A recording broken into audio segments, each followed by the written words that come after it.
up guys, this is Soda Online. I am back for another deck profiling video, but this is not gonna be my deck. This is gonna be one of my friend's deck. He's here to show off his PBO deck, which when I look at the deck, it's interesting to me, but he's gonna explain how the deck works and his reasoning of the cards that he's playing in the deck. So my friend Daniel here, and he's gonna start with his deck profile. So what are you gonna start with? Alright, hey everybody, this is Daniel. I'm here with a PBO deck. So when I was crafting this deck, my game theory behind it was to create a deck that has very consistent aggro, a very high floor with all the cards being live as soon as possible, allowing the deck to aggro as early as turn 1 and turn 2 and be fully live by turn 3. So with that said, let's get started. So for ride line, since this is a blaster deck, it's very important to have blaster sleeves. So we have here our blaster IG sleeves. And ride line here, we start off with Wingle Brave. You can use any starter that you want. In this case, I like Wingle Brave just because it's the best dog. I'm using Blaster Javelin as my ride deck, grade 1. The main reason for this is because it has a blaster name, which is important for our grade 1s, specifically for me-game. Grade 2 ride line is Blaster Dark. You need it for your PBO skill. And top end is PBO here. So PBO's ability is to sacrifice 2 units during the battle step. After those 2 units get sacrificed, you can call a Blaster Dark either from the soul or from the drop. So since we have one in the ride deck, we'll always have access to 1 Blaster Dark. And after sacrificing the 2 units and getting the calling the Blaster Dark from drop or soul, both the Blaster Dark and the PBD get plus 10,000 power. Its secondary skill is while there is a Phantom Blaster Dragon in the soul, this unit gets a static crit. So typically many PBO decks, they will run this ride line and they'll run a way to put the Phantom Blaster Dragon from the hand or drop zone into the soul, usually either with a Skull Witch in the main or with a Drilling Angel. This specific deck, I've chosen not to run the PBD, so I'm giving up the crit. The reason why I'm doing that is because by cutting out 3 PBDs, those are technically bricks in your deck. Also, you're forced to run 4 Drilling Angels, which are also combo pieces and semi-bricks in the deck. So by taking out the PBD, taking out the crit pressure, you're able to have a much higher floor and play cards which are live turn 1, turn 2, and turn 3. So you do lose out on the crit pressure, but usually the early game aggro makes up for that. So let's get into the main deck. So you're sacrificing damage for what, multi-attacks or? Yeah, so I'm sacrificing the potential crit in exchange for a higher floor. So consistency with my grade 1s and grade 2s. And you guys will see what I mean here. So first we'll start with the trigger lineup. I have a 2-2 split of heals. Vanilla heals just because it's a static 15 defense. I choose the on crit heals just because there's a couple of big decks which use crit, specifically Prison, Babsagrapha, Eva, all those decks I don't like, so I'm running this one. So we got our heals here, and then we have our 4 effect crits and 3 vanilla crits. This is an aggro deck, so I do want to run a lot of crits. So we have our 7 crits here. 7? Interesting. No 8? No 8th crit. We have our 1 OT, gotta run the Keter OT, just because usually this deck always has rear guards on the lanes, so you'll be able to get potentially the drive checks there. Also, very niche situation, if you do end up using Blaster Dark's ability to on-call retire a unit, it gains the ability to get an extra drive, which will never occur while it's on rear guard unless you hit with the OT. So very niche scenario, you get a twin drive off of this as well. But we want to play the Keter OT. And the last one is I play the 4 fronts. Fronts are really important in this deck because it helps you hit through a defensive on the opponent's turn. Also, the 20k base is somewhat relevant if you're going against like a BAB deck, for example, and they happen to double equip on turn 3. You want to have the extra shield just to make sure you survive. 15k sometimes can't cut it. Some decks are able to hit 28k columns, so this will make a 1-card guard when you're on 13k event. So that's the triggers right here. Put this here. Next we'll go into the grade 1 lineup.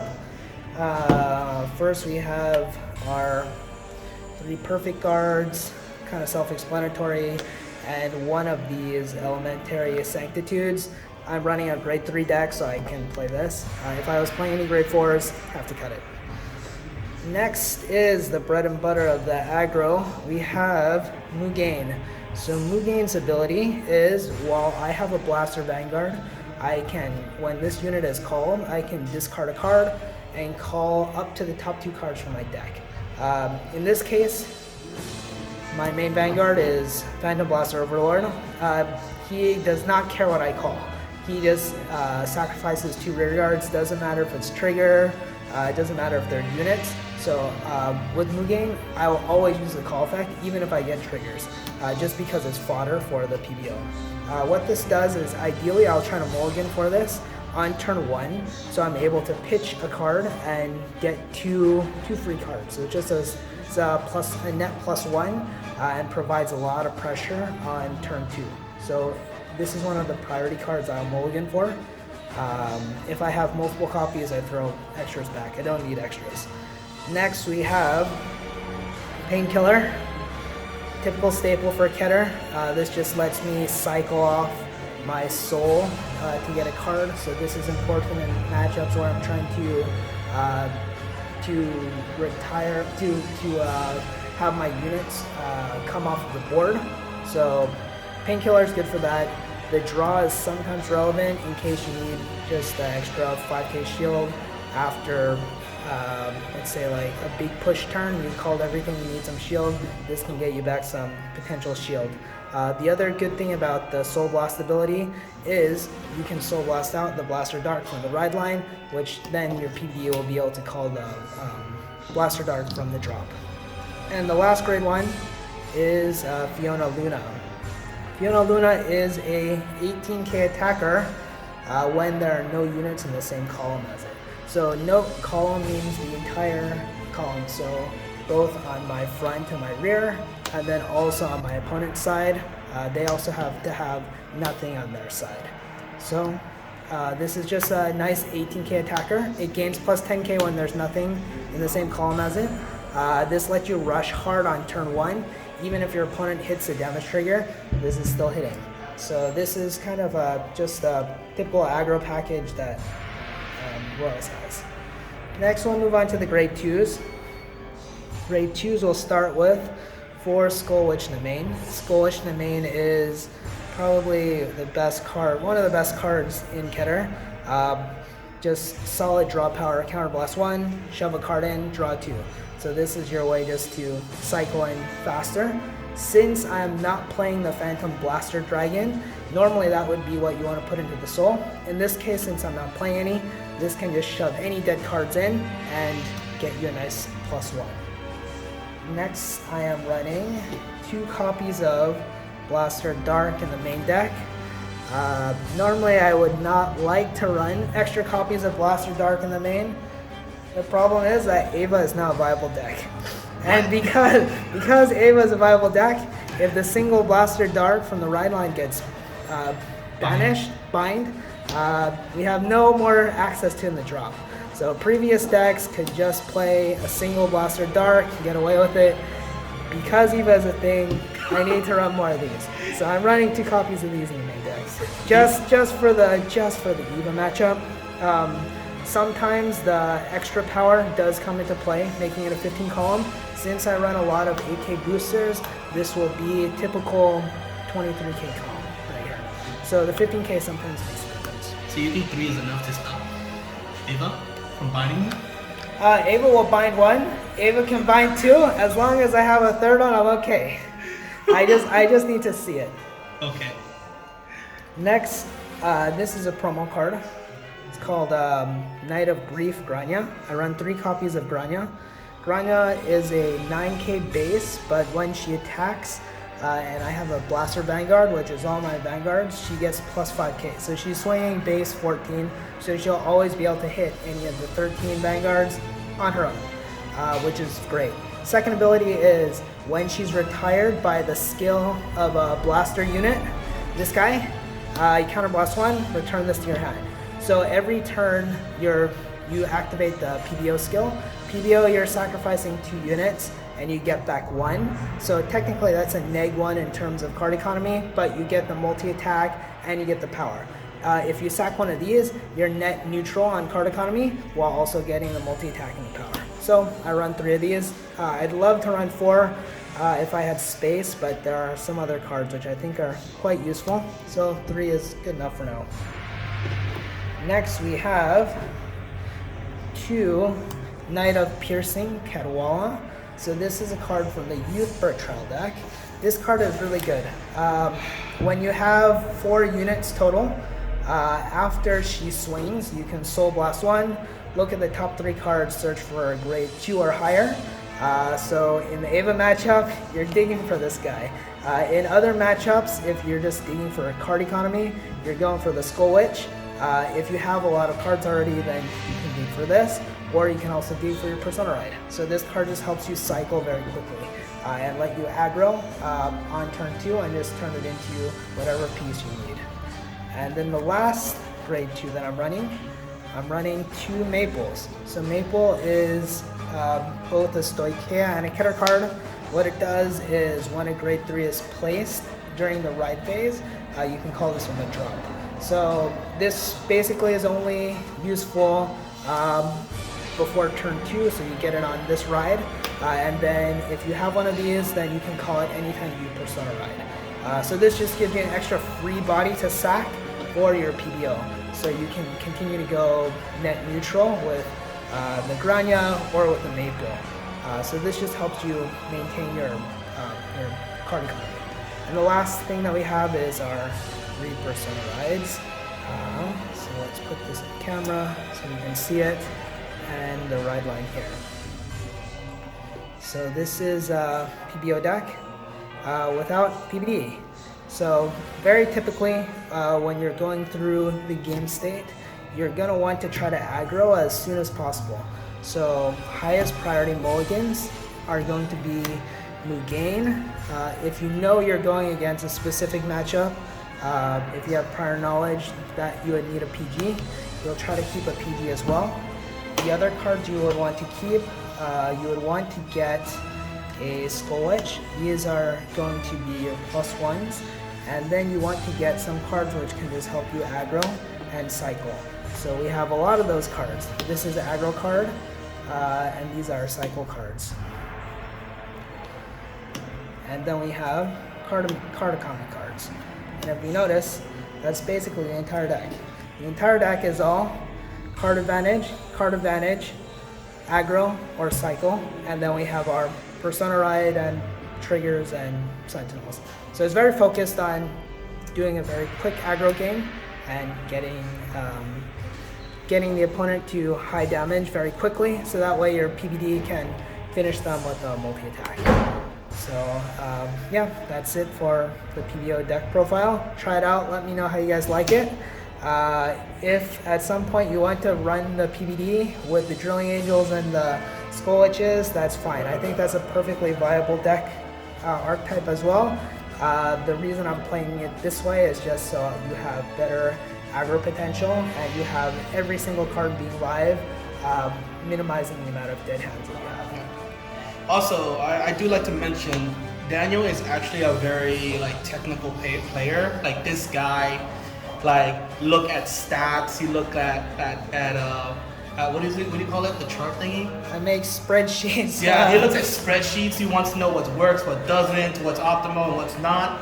Me personally, as a player, I learn from playing. I don't do I'm not smart as him.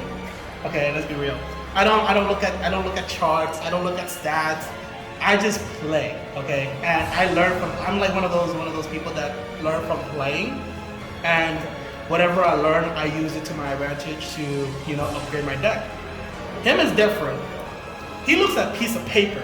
Yes, I spend most of my time theory crafting, and I make deck choices based off of how much you can create, card economy, how many bricks you have in your deck. Right. Specifically, this deck I was trying to minimize the amount of bricks. Yeah. Like for example, the grade 2 that he runs, where is it at? This one, yeah. The youth book grade 2. Oh, yeah. She is Cadwallace. Yeah. For example, me and him, we have two different opinions on this card. You guys heard me for the youth perk deck. I said I hate this card. The effect is not really optimal, and for sometimes to activate her effect is actually hard. And I even told you I play youth perk as well, and I think I only activate her effect one time in my whole entire time playing youth perk. So I hate this card. But he loves it, but that's all him because he looks at paper.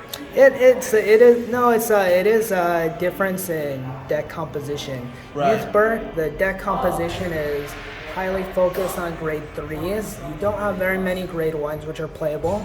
You also don't have very many grade 2s which are playable. Typical turn 2 turn would be... You play like 8 grade 1s in you. Yeah, so a typical grade 2 turn would be a Schneisel on the side, your Vanguard, and then one other card, maybe one booster, maybe one Painkiller Angel, and one unit on the side. So you're always going to be off by one unit. Right. The great thing about this deck can fully utilize the Cadwalla, because if you take a look at the deck, the entire deck is basically playable. Well, you know what? I can tell you one thing. If you do play against Eva, your 3 blaster dark is not gonna cut it, because I promise you, this is what they're gonna aim for. Oh yes, I promise you. Yes, they will definitely aim for it. But if you take a look at the deck, the entire deck, every single card is playable before turn 2. Right. The only thing is we just have our triggers here, which every deck needs to run it. So we are literally only running 3% of rides, triggers, and everything else is playable before turn 2. Alright, yeah. So this is Daniel's PBO deck. In my opinion, I think it's pretty interesting. Because he's playing a PBO deck without the dragon, which is sacrilege, but in terms of card economy, in terms of aggro potential, it is good. Yeah. So this is his build. Are you gonna take this to BCS or? Yes, I'm either gonna be taking this deck or Prison. So I'm still in the testing phases, but we shall see how this deck does. I can tell you one thing right now. If he does top with this, then it proves his point that looking at a piece of paper with stats does help. If he doesn't top with it, then I could just laugh at his face and be like, you did all that for no reason. Yes. Okay, but okay, so this is his PBO. He does have a prison build, and I think once he gets the deck organized and he learned everything about the deck, I'm gonna have him back, and we're gonna do his prison build, because I don't have a prison anymore because I got rid of it. So we're gonna do his prison build, and if you think this deck is weird without dragons, you're gonna, oh boy. You'll like the prison deck. I'm trying to play taking prison a similar approach. Right. The approach is having cards playable immediately by turn 2. I'm not playing a super long grind prison game. I'm gonna try to play it almost aggro. I don't know if that will work or not, but that's just a theory I have in my head. Yeah. So this is all we have for you for today. I might record some games. I'm not too sure how we're gonna go through this yet. But this is his build for Phantom Blaster Dragon, or Phantom Aster Overlord, right? Is it Overlord? Overlord. Overlord. No dragons, because dragons, doesn't exist in this apparently. But yeah, I hope you guys like this deck profiles. As always, if you guys have any tips, any ideas that he can improve or whatever, please let us know in the comments below. We do like to test things. Like he said, he loves to craft decks. But yeah, this is all we have for today. I'll upload this as soon as possible. and I'll see you guys next time in a different video. So, see you guys. Take care. Take care.